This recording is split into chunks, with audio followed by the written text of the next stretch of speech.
Good afternoon, everybody. Welcome to beautiful Fort Lauderdale, Florida. Today I have the pleasure of showing you a Robalo 302 center console 2017, powered by twin Yamaha 300s.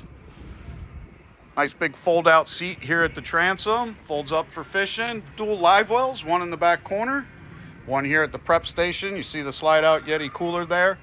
Good rod storage beneath the padded gunnels on both sides. Nice big double helm seat. I think you could probably even get 3 in there. The Garmins have been recently replaced with new. All your engine data comes up on them, as well as chart finder and fish finder.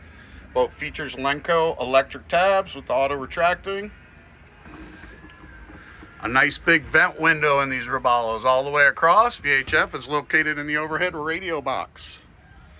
Coming up towards the bow, we have the full cushions on now. You can use that as a casting platform or just pull it out to make more space.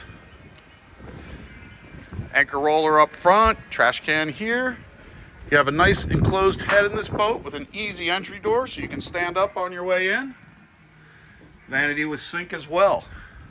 All the powder coat looks great on this boat. Stainless steel looks good. Give Mike Ehrlich at MarineMax a call, 954-684-1375. Thanks.